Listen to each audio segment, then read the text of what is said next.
SPO friends, இன்றைக்கி 3 முக்கியமான விஷயங்களை பற்றி பார்க்க போகிறோம். அதாவது எஸ்பிஓவில் கொடுத்த செல் நம்பர் ஒர்க் ஆகுதா அப்படிங்கிறத எல்லோரும் செக் பண்ணி பார்த்துருங்க. பேங்க் அக்கௌண்ட் ஆக்டிவேட்டில் இருக்கா, அதில் கொடுத்த இமெயில் ஐடி ஆக்டிவேட்டில் இருக்கா அப்படிங்கிறதெல்லாம் செக் பண்ணி பார்த்துருங்க. இதெல்லாம் ஏன் செக் பண்ணணும் அப்படின்னோம்னா, இப்போ ரீஃபண்ட் கேட்டவங்களுக்குலாம் ரீஃபண்ட் கொடுத்துட்டாங்க. அதுபோல் அடுத்தப்பல ஒர்க்கிங் வேலெட்டில் இருக்கிறவங்க இருக்கிறத ரெக்வஸ்ட் கொடுக்க சொல்லுவாங்க. கொடுத்தாங்கன்னா நம்ம அக்கௌண்ட்டுக்கு ட்ரான்ஸ்ஃபர் ஆகிரும். அதுக்கடுத்தப்பல ஒர்க் எப்போனாலும் ஸ்டார்ட் ஆகலாம். ஒர்க் ஸ்டார்ட் ஆகிறப்போ ஓடிபி ஆப்ஷன் கொடுக்க வாய்ப்பு இருக்குது. மொபைல் நம்பரை ஓடிபி வந்தாலும் சரி, இமெயில் ஐடியில் ஓடிபி வந்தாலும் சரி, ஆக்டிவேட்டில் இருக்கணும். அதேபோல் பணம் நம்மளுக்கு நம்ம கொடுத்துருக்கிற அக்கௌண்ட்டுக்கு ட்ரான்ஸ்ஃபர் ஆகணும்னா நம்ம அக்கௌண்ட்டுக்கு வரணும். அப்போ இதெல்லாம் நடக்கணும்னா எல்லாமே ஆக்டிவேட்டில் இருக்கணும். இந்த 3 ஆக்டிவேட்டில் இருக்கான்னு நீங்கள் செக் பண்ணி பார்த்துடுங்க. டீஆக்டிவேட்டில் இருந்துச்சுன்னா அதை எப்படி ஆக்டிவேட் பண்ணுறதையும் இதுக்கு முன்னாடி உள்ள வீடியோவில் போட்டிருக்கேன். சேனலை சப்ஸ்கிரைப் பண்ணி வச்சுருங்க. இனிமேலும் நிறையா யூஸ்ஃபுல்லான வீடியோஸ் நிறையா அப்டேட் பண்ணுவோம், தெரிஞ்சுக்கலாம். இப்போ ஒருவேளை இப்போ செல் நம்பரை பற்றி பார்ப்போம். செல் நம்பருக்கு இப்போ நிறைய பேர் ஒரு ஐடி வச்சுருப்போம், ஒரு சில பேர் 2 ஐடி வச்சுருப்போம், ஒரு சில 3 ஐடி கூட வச்சுருப்போம். மொபைல் நம்பர் வந்து பெர்மனெண்ட்டாக நம்ம ஒரு மொபைல் நம்பர் வச்சுருப்போம். இன்னொரு எஸ்பிஓ ஐடி கிரியேட் பண்ணியிருந்தோம்னா அதுக்கு ஒரு மொபைல் நம்பர் கொடுத்துருப்போம். இன்னொரு ஐடி கிரியேட் பண்ணியிருந்தோம்னா அதுக்கு ஒரு மொபைல் நம்பர் கொடுத்துருப்போம். ஒரு 2 நம்பர் மேக்ஸிமம் நம்ம 2 நம்பர் வச்சுருக்கலாம், 3 நம்பர் கூட வச்சுருக்கலாம். இப்போ ஒரு நம்பர் வந்து பெர்மனெண்ட்டாக நம்ம ரீசார்ஜ் பண்ணுவோம், கால் வரும், கால் போகும், அதனால் ஆக்டிவேட்டில் இருக்கும்.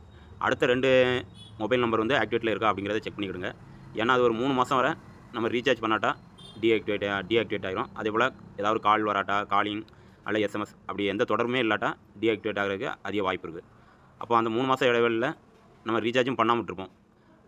அப்போ அப்படியே ரீசார்ஜும் பண்ணலை, அந்த நம்பருக்கு காலும் வரல, எஸ்எம்எஸும் வரல அப்படின்னா டீஆக்டிவேட் ஆக அதிக வாய்ப்பு இருக்குது. அப்போ 3 மாதம் கழிச்சு டீஆக்டிவேட் ஆகிரும். அதுலேருந்து 1 மாதம் சான்ஸ் கொடுப்பாங்க நெட்வொர்க்லேருந்து. அந்த 1 மாதத்துக்குள்ள நம்ம வந்து அந்த நம்பருக்கு வந்து கோரிக்கை வைக்காட்டா, என்னுடைய நம்பரே வேணும் அப்படின்னு கோரிக்கை வைக்காட்டா அந்த நம்பர் வந்து வேறு யாருக்காக கொடுத்துருவாங்க. அப்போ நம்ம எஸ்பிஓவில் கொடுத்த செல் நம்பர் வந்து வேறு யாருக்கா போயிடும். அதுக்கு நம்மளுக்கு இதில் ஒரு வேலை ஓடிபி பர்பஸ் கொடுக்கும்போது நமக்கு வர வாய்ப்பில் வேறு நம்பரை மாற்ற வேண்டியிருக்கும், நிறைய சிக்கல்கள் இருக்கும். அப்போ அதை சரி பண்ணால் என்ன செய்யணும் அப்படின்னா, நம்ம 3 மாதத்துக்கு இடையில ஒரு 90 நாள்னா ஒரு 85 நாளுக்கு வராட்டா அந்த மொபைல் நம்பருக்கு ஒரு சின்ன அமௌண்ட்டு, எந்த அமௌண்ட்டு சின்ன அமௌண்ட்டாக இருக்கோ அந்த அமௌண்ட்டுக்கு ஒரு சின்ன ரீசார்ஜ் அப்படி பண்ணி வச்சுடுங்க. அதுக்கு இடையில அந்த நம்பருக்கு ஒரு கால் பண்ணி அட்டன் பண்ணி ஒரு 2 செகண்டாவது ஆன் பண்ணி வச்சுருங்க. அப்போ எப்போ ஒரு எஸ்எம்எஸ் பண்ணிக்கிடுங்க, ஹாய் அப்படின்னு ஒரு எஸ்எம்எஸ் பண்ணிக்கிடுங்க. அப்படி இருந்துச்சுன்னா ஆக்டிவேட்டில் இருக்குன்னு அர்த்தம். ஒருவேளை எஸ்எம்எஸோ காலிங்கோ போகாட்டா டீஆக்டிவேட்டில் இருக்குன்னு அர்த்தம். நம்ம கஸ்டமர் கேருக்கு தொடர்பு கொண்டு ஆக்டிவேட்டில் இருக்கா டீஆக்டிவேட்டில் இருக்கா அப்படின்னு கேட்டுட்டு ஆக்டிவேட்டில் இருந்துச்சுன்னா ரீசார்ஜ் பண்ணிடுங்க. டீஆக்டிவேட்டில் இருந்துச்சுன்னா அவங்ககிட்ட எனக்கு இந்த நம்பர் வேணும், என்ன பண்ணணும் அப்படிங்கிறத சொல்லுங்கள். அவங்க சொல்லுவாங்க. நம்ம அதுபடி அதே நம்பரை வந்து திருப்பி வாங்கிக்கலாம். இது 3 மாதம் கேப்புக்குள்ளே. அதனால் அந்த 3 மாதம் வரை ரீசார்ஜ் எதுவும் பண்ணாமல் இருந்தால் இந்த வழிமுறையை பின்பற்றுங்க. அதுக்கடுத்தாப்பில் வந்து இமெயில் ஐடி 3வது கொடுத்துருக்காங்க. எஸ்பிஓவில் கொடுத்த இமெயில் ஐடி ஒர்க் ஆகுதான்னு செக் பண்ணிக்கிடுங்க. ஏன்னா நம்ம 2 ஐடி 3 ஐடி வச்சிருக்கும்போது புதுசாக ஒரு இமெயில் ஐடி கிரியேட் பண்ணுவோம். ஏற்கனவே வச்சிருந்த இமெயில் ஐடியில் யாரும் மெயில் பண்ணுவாங்க, நம்மளும் மெயில் பண்ணுவோம், அதனால் ஆக்டிவேட்டில் இருக்கும். ஒருவேளை புது இமெயில் ஐடி ஓப்பன் பண்ணிவிட்டு அப்படி விட்டுருந்தோம்னா எந்த மெசேஜும் வராமல் போகாமல் இருந்துச்சுன்னா அதுவும் ஆக்டிவேட் ஆகாமையே இருக்கும்.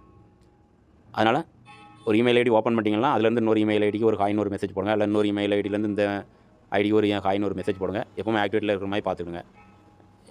இது வந்து ஜிமெயில் இந்த இதுலேயுமே கொண்டாந்துட்டாங்க. இதை ஒருவேளை டீஆக்டிவேட்டில் இருந்துச்சுன்னா அந்த யூசர் ஐடியை போட்டு ஃபர்கட் பாஸ்வேர்டு அப்படிலாம் கொடுத்து அந்த பாஸ்வேர்டு இதெல்லாம் கொடுத்து ஓப்பன் பண்ணி அந்த ஜிமெயிலுக்கு ஒரு மெசேஜ் பண்ணணும். என்ன காரணத்தினால நீங்கள் இவ்வளோ நாள் ஆக்டிவேட் பண்ணல அப்படிங்கிற மாதிரிலாம் கேட்கும். அது உடல் சுகம் இல்லாமல் இருந்தால் அதனால் ஓப்பன் பண்ணணும். ஏதாவது ஒரு ரீசனை கொடுத்து மெயில் பண்ணுங்கள்.